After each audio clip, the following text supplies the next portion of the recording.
Assalamualaikum warahmatullahi wabarakatuh. Perkenalkan, nama saya Vina Catur Astuti dari kelompok 4. Di sini kami akan melakukan penyuluhan dengan tema gizi pada balita dan anak. Sebelumnya, izinkan saya untuk memperkenalkan diri saya. Saya Vina Catur Astuti sebagai moderator yang akan memimpin penyuluhan pada hari ini. Dan izinkan saya untuk memperkenalkan 3 pemateri kita yang akan membahas tema dengan yang berbeda-beda. Sebelumnya, saya mempersilahkan kepada teman-teman saya untuk memperkenalkan dirinya masing-masing. Silakan pada pemateri. Assalamualaikum warahmatullahi wabarakatuh. Perkenalkan, nama saya Putri Rindiani. Saya pemateri 1. Di sini saya menjelaskan tentang gizi seimbang. Assalamualaikum warahmatullahi wabarakatuh. Perkenalkan, nama saya Ita Amelia.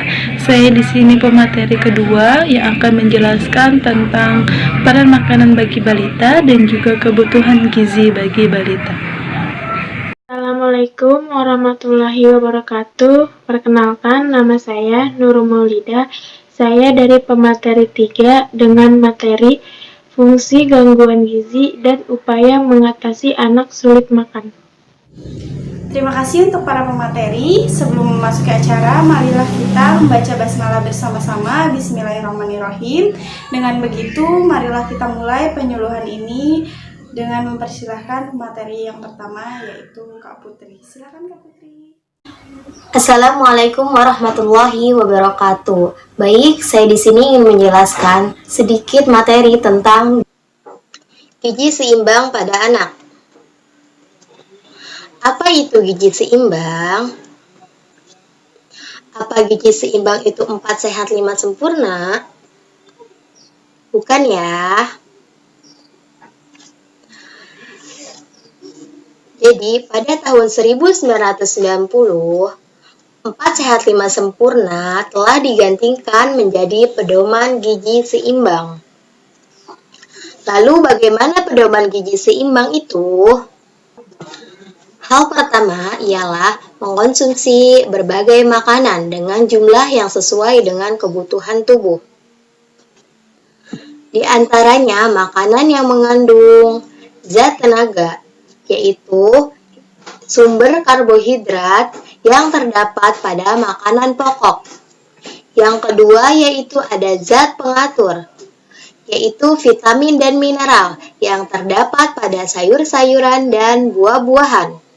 Yang ketiga yaitu ada zat pembangun, yaitu yang mengandung protein, yang terdapat pada protein nabati dan protein hewani. Batasi juga konsumsi garam, gula, dan minyak, agar terhindar dari penyakit diabetes, hipertensi, stroke, dan jantung. Nah, kita juga jangan lupa minum secukupnya, yaitu 8 gelas atau 2 liter per harinya. Nah, cukup sekian materi dari saya. Saya harapkan semuanya dapat mempraktikannya di rumah. Wassalamualaikum warahmatullahi wabarakatuh. Terima kasih untuk pemateri pertama, Kak Putri. Semoga ilmunya bermanfaat untuk kita semua. Selanjutnya, marilah kita simak materi dari Kak Ita. Sebagai moderator, kepada pemateri, saya persilahkan. Assalamualaikum warahmatullahi wabarakatuh. Di sini saya ingin menjelaskan sedikit tentang peran makanan bagi balita dan juga kebutuhan gizi bagi balita. Yang pertama, peran makanan bagi balita. Peran makanan bagi balita itu apa sih? Jadi, peran makanan bagi balita itu sebagai sumber zat gizi. Kemudian juga di makanan itu ada 6 zat gizi, yaitu ada karbohidrat, lemak, protein, vitamin, mineral, dan air. Jadi, makanan yang kita makan itu mengandung 6 zat gizi ini. Kemudian zat gizi ini diperlukan untuk bagi balita sebagai zat tenaga, zat pembangun, dan juga zat pengatur. Nah, di sini ada penjelasannya ya. Pertama itu zat tenaga. Zat tenaga itu apa sih? Jadi zat tenaga itu zat gizi yang menghasilkan tenaga atau energi.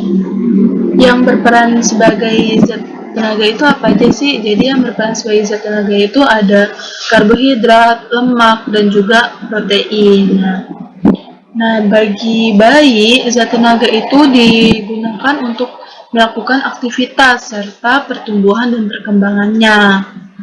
Oleh karena itu, kebutuhan zat gizi sumber tenaga balita relatif lebih besar daripada orang dewasa. Karena pada masa bayi atau balita itu lagi pesat-pesatnya pertumbuhan dan perkembangan gitu. Kemudian di sini juga ada zat pembangun.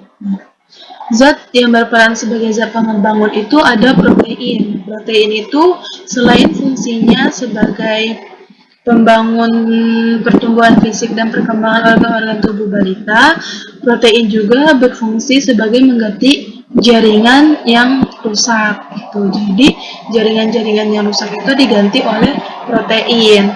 Kemudian juga ada zat pengatur. Nah, zat pengatur ini berfungsi agar organ-organ dan jaringan tubuh termasuk otak itu berfungsi atau berjalan seperti yang diharapkan atau berjalan seperti pada umumnya ya, secara normal gitu. Nah, yang berperan dalam zat pengatur itu ada vitamin, baik yang larut dalam air, contohnya vitamin B kompleks dan C, maupun yang larut dalam lemak, contohnya vitamin A, D, E, dan K. Nah, kemudian juga ada mineral juga, seperti kalsium, zat besi, iodium, dan fluor, dan juga ada air yang fungsinya sebagai alat pengatur vital kehidupan sel-sel tubuh. Gitu. Kemudian ada kebutuhan gizi balita. Jadi kebutuhan seseorang itu berbeda-beda tergantung dari usia, jenis kelamin, aktivitas, berat badan, dan juga tinggi badan. Jadi nggak semua orang zat gizinya itu sama, tergantung dari ini semua. Gitu. Nah, asupan zat gizi dan pengeluarannya itu harus seimbang supaya dapat status gizi yang baik. Nah, usahain balita itu tiap bulannya ditimbang supaya kita tahu si balita itu kekurangan atau tidak gitu. Kekurangan gizi atau tidak, lebih dipantau lagi. Nah, kebutuhan zat gizi bayi itu ada yang pertama itu kebutuhan energi, yang kedua zat pembangun, dan juga ada zat pengatur. Nah, kebutuhan energi bayi dan balita itu lebih relatif besar dibandingkan dengan orang dewasa. Karena usia tersebut pertumbuhannya itu masih sangat pesat. Ya, benar. Yang tadi saya bilang kalau misalnya usia balita itu lagi pesat-pesatnya pertumbuhan dan perkembangan. Nah, bertambahnya usia, maka kecukupannya itu akan makin menurun gitu. Kemudian juga ada kebutuhan zat pembangun. Nah, bagi balita kan dalam masa pertumbuhannya, jadi kebutuhannya itu relatif lebih tinggi, lebih besar daripada orang dewasa. Tetapi bagi bayi yang usianya kurang dari 1 tahun, kebutuhan zat pembangunnya itu justru lebih kecil gitu. Kemudian juga ada kebutuhan zat pengatur. Nah, kebutuhan air bayi dan balita dalam sehari berfluktuasi seiring dengan bertambahnya usia. Jadi, kebutuhan air bagi bayi dan balita itu setiap harinya itu naik turun atau nggak nentu gitu, tergantung seiring dengan bertambahnya usia. Terima kasih. Assalamualaikum warahmatullahi wabarakatuh.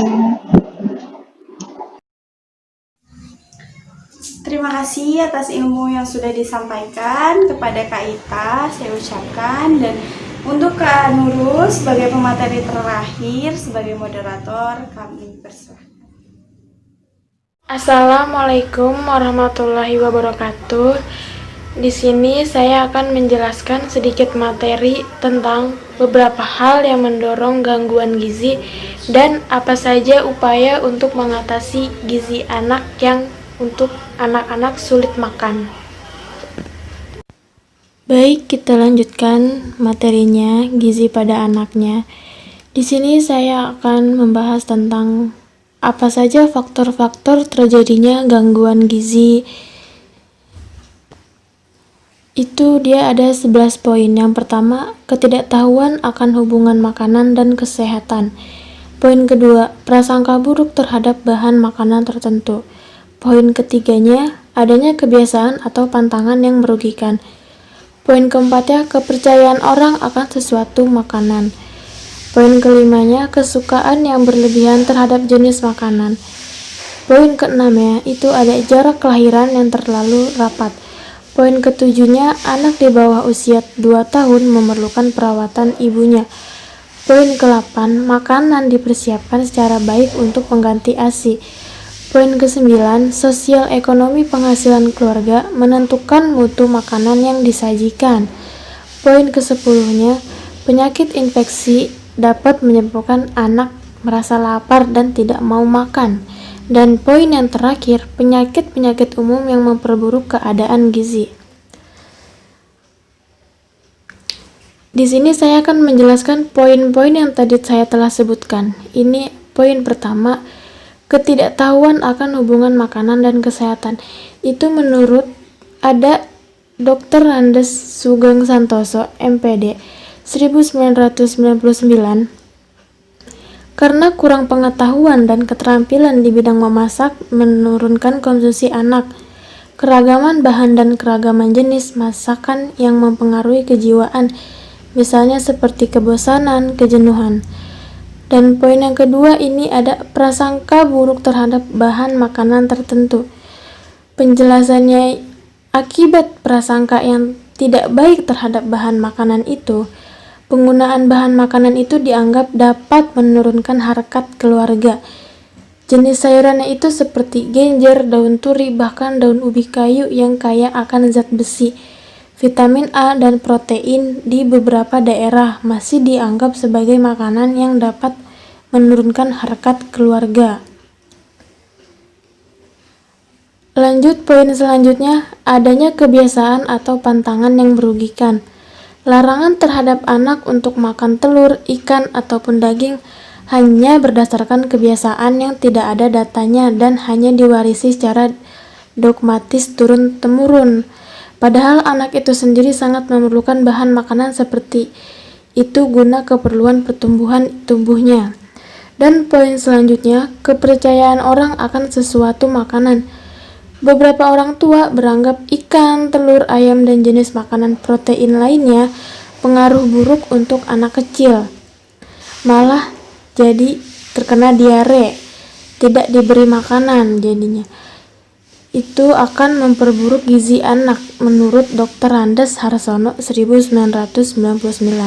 Dan poin selanjutnya, kesukaan yang berlebihan terhadap jenis makanan disebut sebagai fadisme. Makanan akan mengakibatkan tubuh tidak memperoleh semua zat gizi yang diperlukan. Poin selanjutnya, jarak kelahiran yang terlalu rapat. Banyak hasil penelitian yang membuktikan bahwa banyak anak yang menderita gangguan gizi oleh karena ibunya sedang hamil lagi atau adiknya yang baru saja lahir, sehingga ibunya tidak dapat merawatnya secara baik. Poin selanjutnya, anak di bawah usia 2 tahun memerlukan perawatan ibunya. Jadi, jika dalam masa 2 tahun itu ibu sudah hamil lagi, maka bukan saja perhatian ibu terhadap anak akan menjadi berkurang, akan tetapi air susu ibu yang masih sangat dibutuhkan anak akan berhenti keluar. Poin selanjutnya, makanan dipersiapkan secara baik untuk pengganti ASI. Dengan penghentian pemberian ASI karena produksi ASI berhenti, akan lebih cepat mendorong anak ke jurang malapetaka yang menderita gizi buruk, yang apabila tidak segera diperbaiki maka akan menyebabkan yaitu kematian. Dan poin selanjutnya kita lanjut. Sosial ekonomi penghasilan keluarga menentukan mutu makanan yang disajikan. Jadi tidak dapat disangkal bahwa penghasilan keluarga akan turut menentukan hidangan yang disajikan untuk keluarga sehari-hari, baik kualitas maupun jumlah makanannya sendiri. Poin selanjutnya, penyakit infeksi dapat menyebabkan anak tidak merasa lapar dan tidak mau makan, yaitu penyakit ini juga menghabiskan sejumlah protein dan kalori yang seharusnya dipakai untuk pertumbuhan. Diare dan muntah dapat menghalangi penyerapan makanan. Poin selanjutnya, penyakit-penyakit umum yang memperburuk keadaan gizi, yaitu penyakit-penyakit umum seperti diare, infeksi saluran pernapasan atas, tuberkulosis, campak, batuk, malaria kronis, dan juga cacingan. Itu menurut Dr. Andes Harsono 1999. Di sini ada upaya untuk mengatasi anaknya sulit makan. Jika penyebabnya adalah faktor pengaturan makanan sendiri, maka dapat dilakukan beberapa hal. Yang pertama, upaya diusahakan untuk makan teratur dan makanan diberikan pada saat anak benar-benar lapar dan merasa haus. Yang kedua, makanan selingan dapat diberikan asalkan makanan tersebut tidak membuat anak menjadi kenyang ataupun tetap mau makan nasi. Yang ketiga, untuk membeli makanan jajanan sebagai makanan selingan, sebaiknya didampingi oleh orang tuanya, sehingga anak dapat memilih makanan jajanan yang baik dari segi kandungan gizi maupun kebersihannya. Yang keempat, kualitas dan kuantitas makanan yang diberikan harus diatur disesuaikan dengan kebutuhan atau kecakupan gizinya, sehingga anak tidak menderita gizi kurang atau gizi lebih, ataupun sebaliknya. Yang terakhir, bentuk dan jenis makanan yang diberikan harus disesuaikan dengan tahap pertumbuhan dan perkembangan anak. Baik, mungkin itu saja penjelasan dari saya. Mohon diperhatikan dan mohon disimak. Alhamdulillahirrabbilalamin, akhirnya telah terlaksana penyuluhan pada hari ini dengan materi gizi pada anak dan balita. Terima kasih untuk para penonton yang sudah menonton video ini sampai habis, dan terima kasih pula untuk para pemateri hebat yang sudah mempersiapkan materinya cukup matang pada hari ini. Semoga materi yang disampaikan dapat diterapkan dalam kehidupan sehari-hari dan dapat bermanfaat baik untuk penonton dan untuk para pematerinya.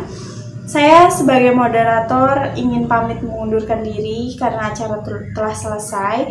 Mohon maaf jika ada salah-salah kata ataupun ada salah-salah teknis dalam penyampaian penyuluhan yang seperti ini. Mohon dimaklumi.